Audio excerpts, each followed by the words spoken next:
आपण पाहत आहात SM मराठी न्यूज। लोकशाहीच्या रक्षणासाठी सदैव कटिबद्ध असलेले एक रोखठोक व लढाऊ news channel SM Marathi news, जिथे अन्याय तिथे आम्ही। नमोबुद्धाय, जय भीम। मी रोहित पिसाळ। हल्लीच तुम्ही एक माझ्या हल्ल्याविषयी तुम्हाला तुमच्या फेसबुक, इन्स्टा आणि न्यूजमध्येही पाहिलं असेल। तर मी ज्यावेळी सुरतला चाललो होतो आणि पालघरला माझं एक ओल्ड एज होम आहे, तिथे 1-1.5 तास तिथे थांबलो आणि तिथून ज्यावेळी निघालो तर त्यावेळी काही इस्मांनी माझ्यावर हल्ला केला। हा हल्ला कोणी केला मला कदाचित माहिती आहे। मला एवढंच सांगायचं त्यांना की मला मारल्याने बाबासाहेबांची चळवळ काही थांबणार नाही, अजिबात थांबणार नाही। ती बाबासाहेबांची चळवळ आहे। ती मी गेलो तरी ही चळवळ मात्र जिवंत राहील। बाबासाहेबांचं 14 एप्रिलचं जे घर आहे ते घेतल्याशिवाय काही मी जाणार नाही, हे मला माहिती आहे। मी जिवंतच राहणार आहे। मी काही वर्षांपूर्वी एक कविता लिहिली होती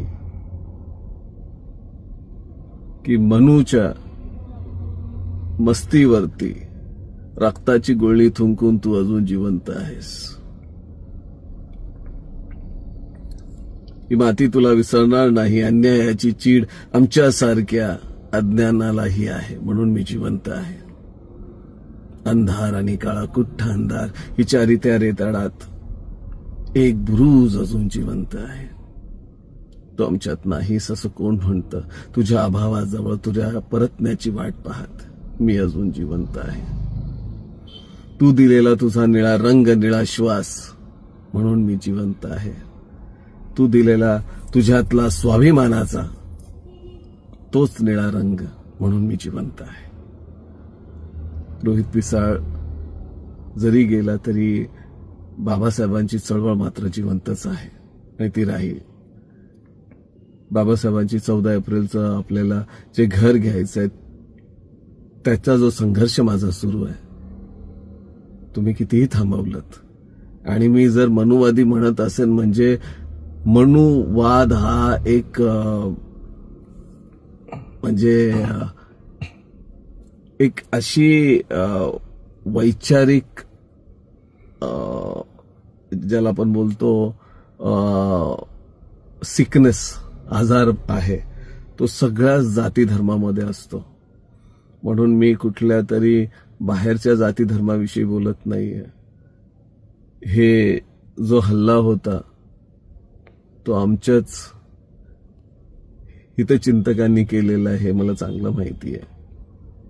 पण मी सुखरूप आहे आणि ज्यांनी ज्यांनी माझ्यासाठी जे काही मला कमेंट्स, प्रेयर, माझ्यासाठी जे काही शुभेच्छा पाठवलेल्या आहेत, मला खूप म्हणजे मी त्यांचा आभारी आहे।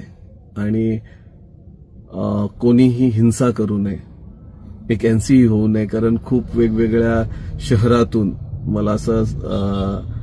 मला मेसेजेस आले की आम्हाला तो शहर बंद करायचा वगैरे वगैरे अशा काही गोष्टी।